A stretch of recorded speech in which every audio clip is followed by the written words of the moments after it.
پتہ ہے آپ لوگ بہت عجیب مخلوق ہیں، گٹ گٹ کے جینے کی ہمیں عادت ہوتی جا رہی ہے۔ 2 نمبر محبتوں، 2 نمبر جذبوں اور 2 نمبر رشتوں کو بچانے کے چکر میں ہم بھی جھوٹی محبت کی پینک ڈال کر جھولا جھولنے میں مست ہوتے ہیں، حالانکہ دیکھا جائے تو ہم اپنا بیڑا غرق کر رہے ہوتے ہیں، مگر ہمیں احساس زیادہ نہیں ہو رہا ہوتا۔ سامنے والا بے شک ہمیں دھول کی طرح بجاتا رہے، ہم نے بس رشتوں کو بچانے کے چکر میں اس کے اشاروں پہ ناچتے رہنا ہے۔ جب تک سانس پھولے نہ اور رقص بھولے نہ، ہم نے کون سا باز آنا ہے۔ اللہ گواہ ہے، چھوٹی سی عمر میں ہر رشتہ، چاہے وہ خونی ہو یا جذباتی، سب کی حقیقت کھل کر سامنے آ چکی ہے۔ پتہ ہے میری بے سکونی میں کمی کب ہوتی ہے؟ جب سے میں نے اینٹ کا جواب پتھر سے دینا شروع کیا ہے۔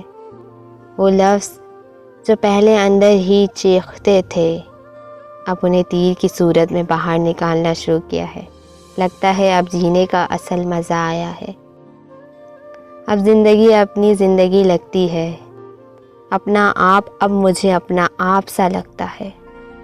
میں نے ایک دانا کا قول پڑھا تھا کہ اگر تجھے زندہ رہنا ہے تو اوروں کے لیے جی، لیکن یہ بھی یاد رکھو کہ اگر تم اوروں کے لیے جیتے جیتے خود کو اندر سے مار بیٹھو تو یہ بھی خسارے ہی ہے۔ لہٰذا اول خودویش بعد درویش، پہلے اپنے آپ کے ساتھ مخلص رہو، تب تم کسی دوسرے کے ساتھ دوا بن سکو گے۔ اور ایسا بھی نہیں کہ میرا دل پتھر ہو گیا ہے۔ انسان اپنے اوپر ضبط تو کر سکتا ہے مگر فطرت نہیں بدل سکتا۔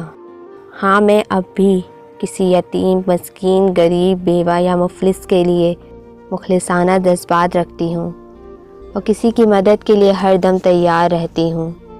انسانیت کی خدمت کے لیے آپ بھی تیار رہو، لیکن منافقوں کے لیے میں تیز ترار تلوار ہوں۔